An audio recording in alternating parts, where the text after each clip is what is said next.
Hello, I'm J. Allen Jackson from the Rochester Institute of Technology. I have a joint appointment in the School of Interactive Games and Media and the School of Mathematical Sciences. My talk today is called How to Train Your Robotic Sea Turtle or Close Encounters of the Nth Kind, and it features Unity Link. In coming up with this title here, I decided to find the maximum number of characters that would meet the acceptance for the abstract. So that's what I did. And this little vertical bar here, as everyone knows, is a symbol for the Boolean OR.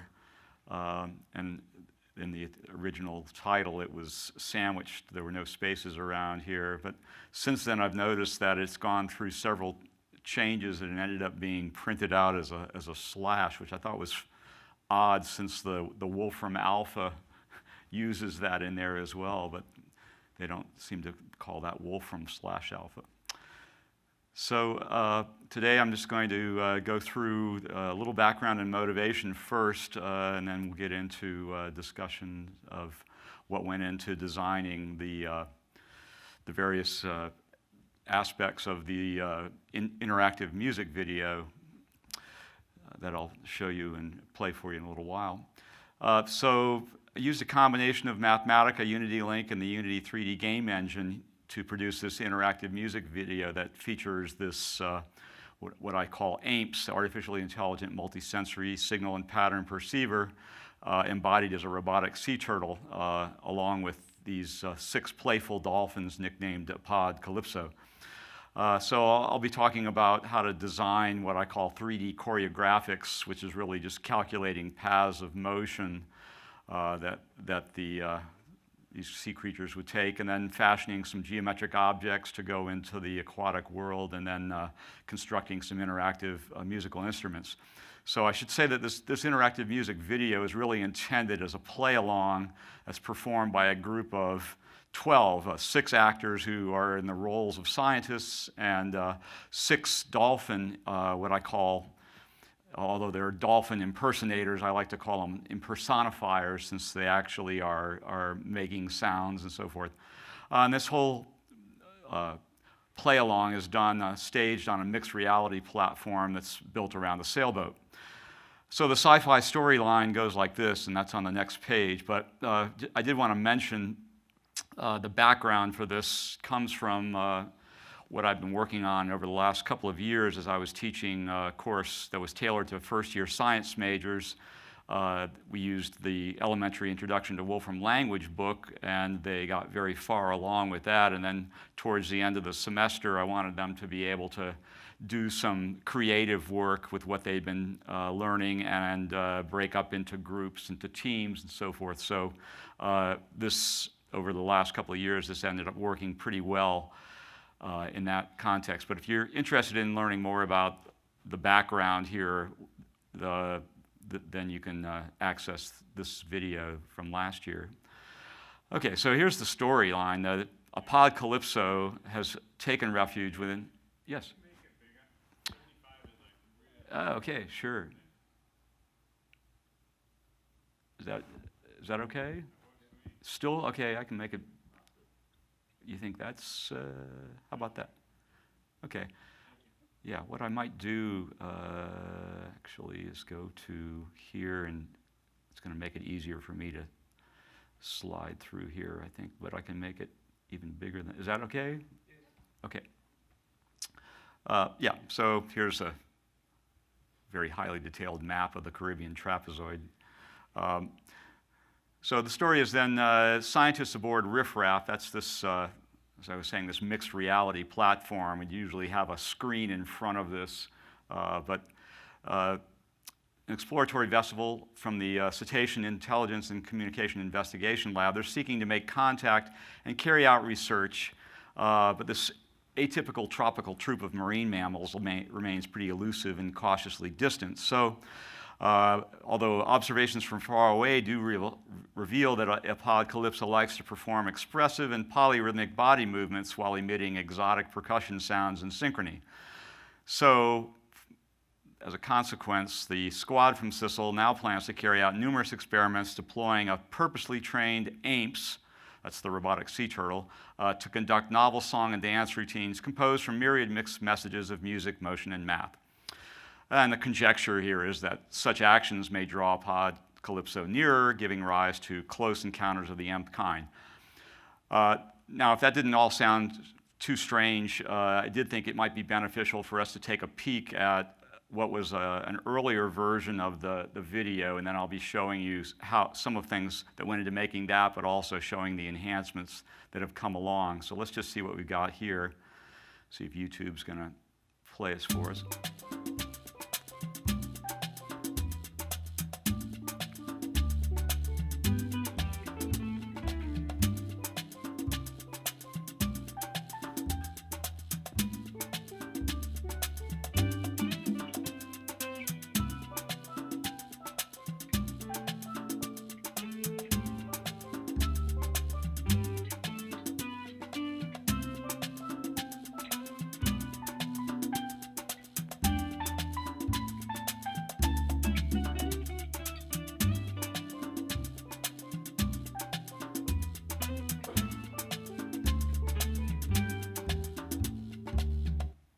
Okay, so that was a pretty plain version. Now, how do I get out of this? Maybe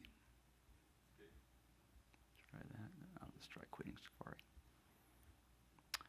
Safari. So, as you notice, the path that they were all following, I don't know whether many of you recognize that, but we'll see the mathematical form for that. It has some significance in that it's essentially a combination of parabola and ellipse, which I think is interesting since, of course, the ellipse is the typical orbital pattern of planets around a star, and then the parabola is the typical simplified, of course, shape that a projectile will take under the influence of gravity close to Earth. So combining those two, I think, has some significance there. So this is actually what I started off doing, was coming up with something. I said, well, okay, expressive social activities that combine music, motion, and math. We got square dancing, line dancing, hoop dancing, conga lines, drum circles. So, okay, I figured this is not too far of a stretch then. Those are all on flat surfaces since we're out in an aquatic 3D environment. We wanted to have similar movements that could be designed to be performed upon a periodic path on a curved surface. So just, Mathematica, Wolfram language makes it really easy to experiment with various combinations of curves. And then in this case, it's not so important, I guess, that it be on a surface because the surface isn't visible. But in this case, I needed to have a way of orienting, although they're all gonna rock, roll, and everything else once they get the music going. The basic path, they need to have a sense of orientation. So I used the gradient to a surface in order to get the up vector, as it's called in Unity, part of the 3D frame of forward and right and up. So here's an example, just playing around with something like this. And I should emphasize that all of this that I'm making is not intended to be just a one-time deal. What I hope that students will do is they'll get a hold of this, they'll take their own songs, they'll come up with their own designs, and then they'll play out their own scenarios. And in particular, I'm hopeful that in addition to just having it be a sea turtle, robotic sea turtle and dolphins, they could adapt this to potentially create something like a Mars rover that could be sent off to some distant exoplanet and design something that could interact with hopefully friendly, talented creatures that they would encounter there. So now, in order to actually take this and use it to control what are called game objects in Unity, we need to actually write C# code. That's the scripting language that is placed typically when in something called an update method, so it runs every frame, so maybe 1/60th of a second it's running at, and so it's called a script component that's added to a game object in Unity. I've been trying to work out ways to be able to have this automatically be generated. I haven't been successful at doing that yet, so in the meantime, you still have to, you can use this to design it, but you still have to go in and actually do some things in the Unity game engine itself. Can't do everything just from Mathematica using Unity Link. Okay, so the next thing involved what I call fashioning some geometric objects. So I don't know if you can tell, but here's AIMPS, the robotic sea turtle, in some various, well, you can see from the top view, the front view, and the side view. I thought it was interesting as I started to think about how many different moves could be choreographed, and so I was thinking having the ability to do a yaw, maybe with just a simple, maybe 15 degrees left, center, or right, and then the same thing with pitch, 15 degrees forward, middle, neutral, and back, and then with a roll, 15 degrees left, centered, and right. So when you put those three together, you get 27, and isn't it convenient that our alphabet goes up to 26 letters? So if we throw in a blank, it means that effectively you could be writing out text messages and translating them into these various types of moves.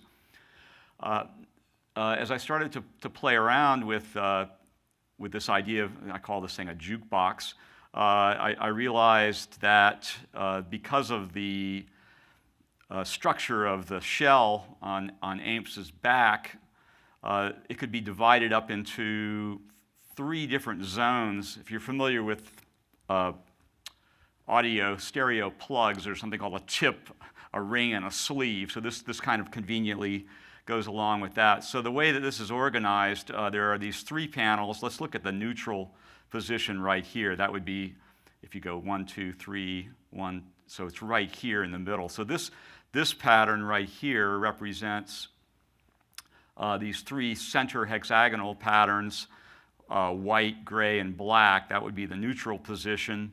And then that's the tip. Then the next, what I call the ring here, is a alternating white and black, white, black, white, black, white, black, and then black, white, black, white, black, white. We'll see that used later for specifying musical notes as well. But for just the motions and so forth here, that's the neutral pattern. Now notice that in this case, if we go up to here, these are all representing a yaw to the left, all 9 of these. And then, for example, these represent the rolls left, these represent the rolls right. And so there's an encoding in this graphical display that AIMPS can produce that can be corresponded one-to-one with, again, the letters A through Z and the blank. Now, I got interested in how distinctively, how capable would it be, let's say, for some creature to be able to figure out those eventually. So I did this feature space plot, first of all, and notice how nicely the groupings all came out here. So it looks like Wolfram language is pretty good at picking out the similarities and the differences among those. I'm not going to run this right now. I did this experiment earlier, and I don't know how good the network connection is and everything else, but I ran this through just to produce some machine learning kind of capability here to be able to recognize these here. And you can see when I just used, I would be creating a lot of variations in the way that they're facing and even how dark and light they are, all that, to make it a little bit more of a challenge to make out these 27 distinct patterns. But just as an experiment, you can see it actually figured out all of them, although there was some right here, the 7 and the 9th one got a little bit mixed with that one there as well. Okay, so instead of having the actual alphabetic letters, which I think Pod Calypso would probably not really be able to figure out that quickly these other patterns, then I put them together in this sort of a structure here, but we'll see that once we get, in fact, I think I'll go ahead and launch this Unity application. Now, I was having just a little difficulty earlier in my room. I guess it's expected right before you give a talk that you start to have glitches. But I'm going to go ahead and just manually launch Unity here rather than use that in the hopes that it, yeah, okay, so let's open this project.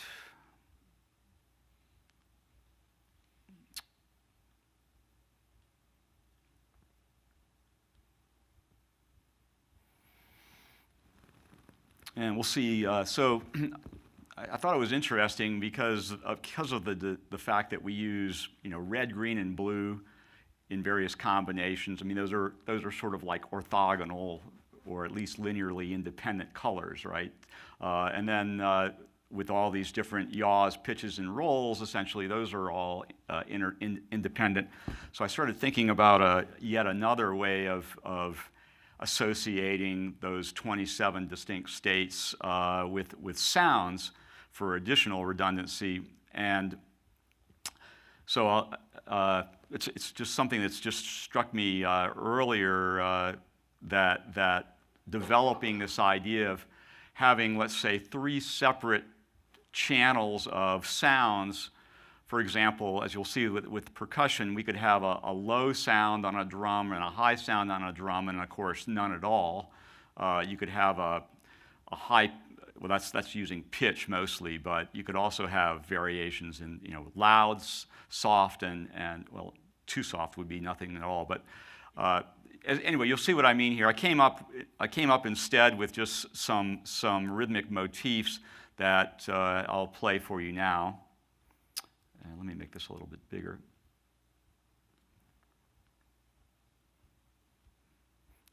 At the beginning, they're all sort of huddled together there. But so here are some of the basic moves that all the other ones can be produced from. So if I just do a yaw left, okay, so you got to get used to that number, that duration of time, and within that time, the pattern should establish itself. Now here's the, of course, a yaw of 0 means you don't hear that instrument at all. Here's where I'm really using 2 different percussion instruments. So again, I'll play this one. So that's 8 beats, and then going the other way. So I think everybody here could easily distinguish between that first sound and the second sound and then no sound at all. But then what happens when you start to combine them with other things, I think we're still pretty capable of picking those out. Let's do the sounds associated with the pitch now. So a forward pitch. Let me turn that up just a little bit more. So this one's a little bit more difficult. Again, I'll play the first pattern. And the second one, so the only difference is the second one stops before the first one. Doesn't go as long as the first one. And then the other, for the roll,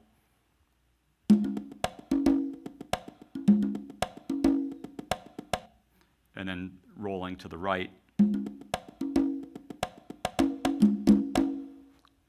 Okay, so what happens when we start to put all those together? Let's suppose that the letter A, for example, what's the letter A going to be? So that one is a yaw to the left, and a pitch forward, and a roll to the left as well. So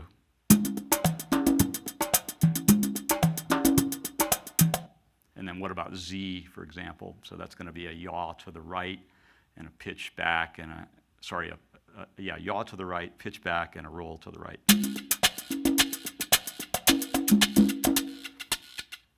Okay, so now the idea here is that AIMPS would get into the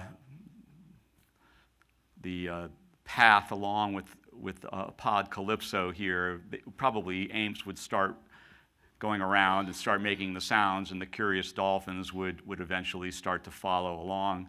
And then what happens is that as AIMS starts going through its various rhythmic patterns, is that some of the dolphin immediately behind AIMS, which you probably can't see too well, but would start to have a little bit of, let's see, I guess we'll see it coming up right along here, would start to get along, grooving along with it. Okay, and then AIMS would go to the next station and be able to, again, have a similar kind of.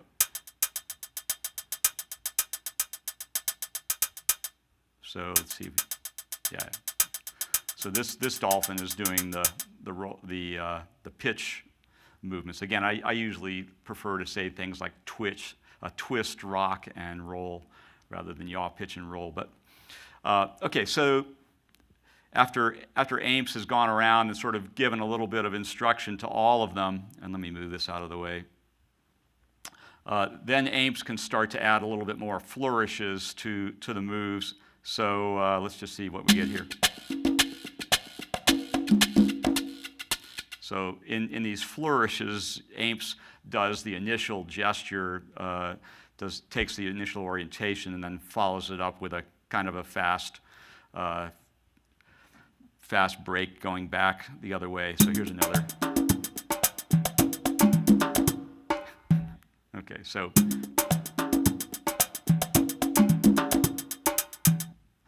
in any case, we could go through all 27 of those moves, but I think you get the idea here.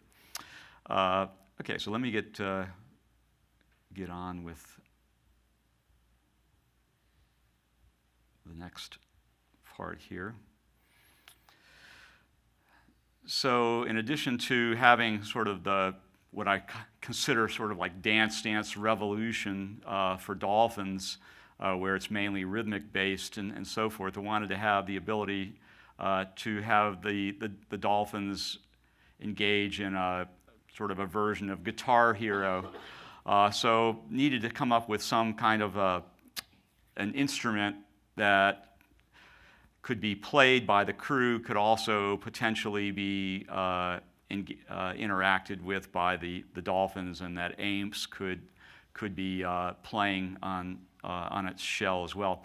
So started off with the piano keyboard, which we're probably all pretty familiar with here.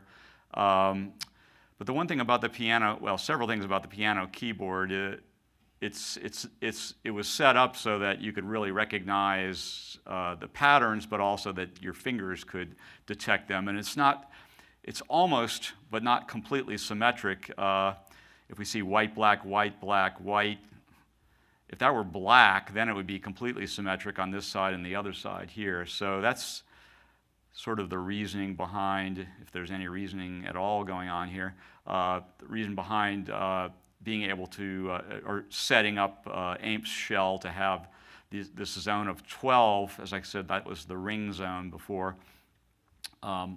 So looking at how to sort of how this is logically the keyboard C, D, E, G, A, B. To make it simple, this could just be C sharp, D sharp, and E sharp. This could be G flat, A flat, and B flat. That way you get a pretty easy, unambiguous way of specifying all of those. Now, what I decided to do was make it so that AIMS could be taught songs essentially by using the Guitar Hero controller to come up with a system that maps to these notes here in a really easy way. I modified, now this doesn't show the modified colors here, but imagine that is red, right? So red, green, and blue here. So with those, you could press like red or these two together to get yellow, this one to get green, these two to get cyan, that to get blue, and then these two to get magenta. So in other words, using just two fingers on any of those three middle buttons, you can specify, you see how these zones are? Red, yellow, green, cyan, blue, magenta. So you can, first of all, select one of 6 areas by using those, and then just use this one as the white and use this one as the black, and that way you could, with just 2 or at most 3 fingers, play any one of those pitches.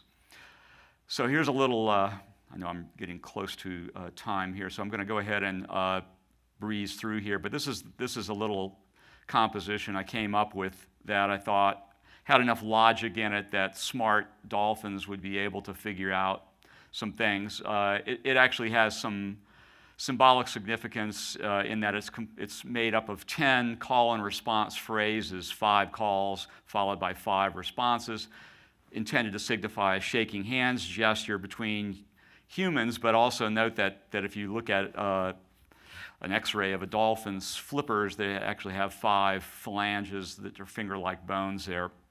Also, there's a structure in the song based on the cycle of fifths, pretty natural progression, harmonious, and so forth.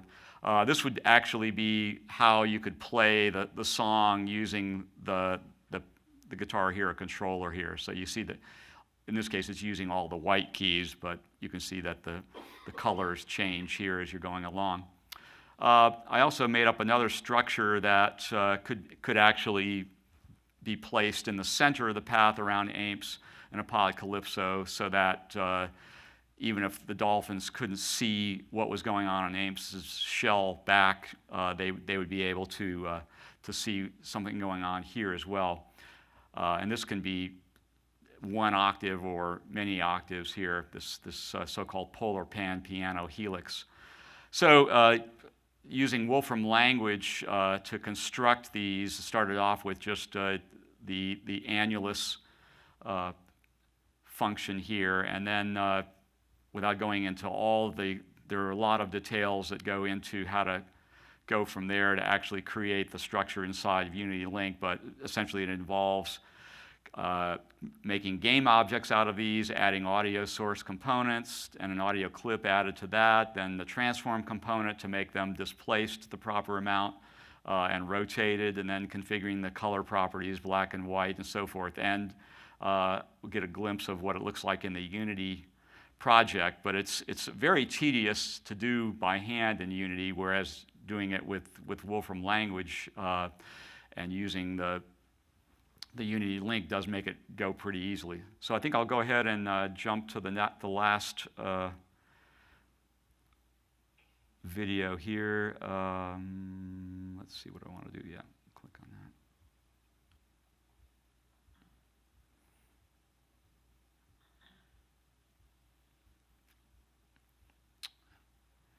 Yeah, you can see by the name of this one here, I had some troubles. Hopefully this one will work.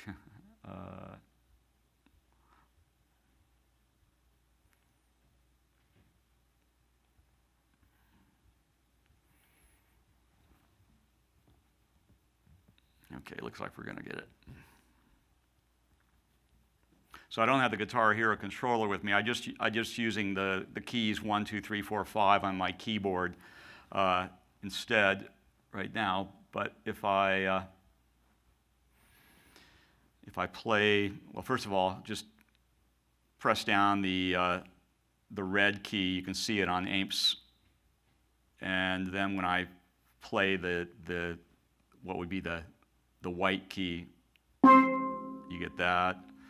I'll play the next note here, so using yellow, and then the next one here would be, and now I have, yeah, the way this is here, I actually shaded it so that it would look more like a traditional keyboard in some way. That would be the key F, but also it's an E sharp, so it's sort of in between there. Let's see, I got to play it on the other side there. Now, you'll notice because of the song, it actually makes it's better to have the G start here and then go up A, B, C, and so forth. The actual song goes G, C, B, E, A, D, G.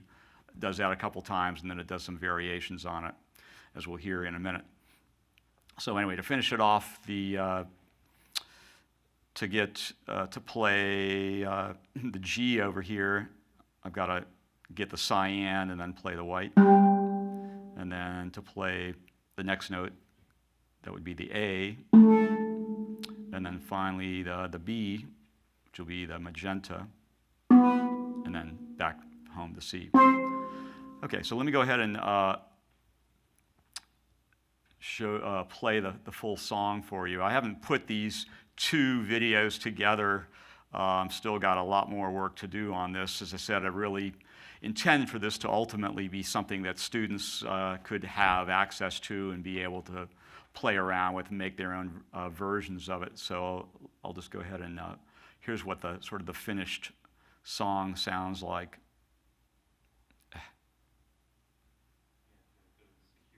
How about if I just do a Command I on that one? Yeah. Will that let me do it? No. I have no idea why it would do this all of a sudden here. Oh, sorry, not sound. What is it? And what was it? Security and privacy. Yeah, there we go. Okay. Just say yes. Okay.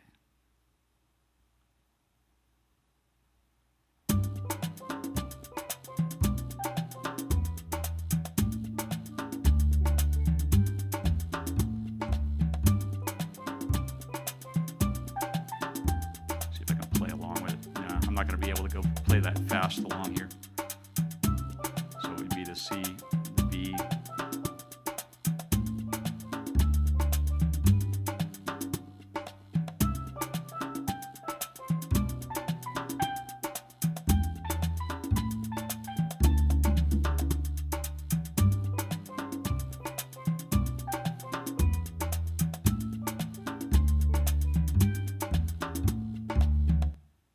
So,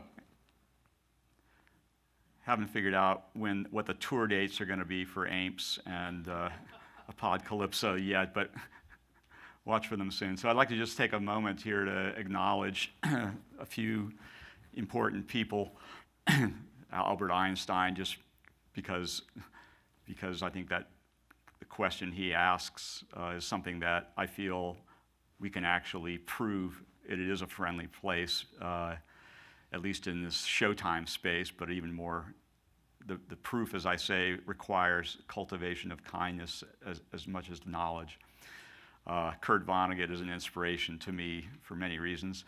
I'd like to thank several RIT students, Anand Munzar, who made the Maya version of AIMPS, and Monique Beauchamp, who made the dolphins, the rig models there. And also Ashwin and Elizabeth Smith, who spent a lot of time just talking to me. And you've been hearing a lot about computational X, and I've decided that the field that I need to go into is computational comedy, which, as far as I know, nobody else has declared that to be their expertise. But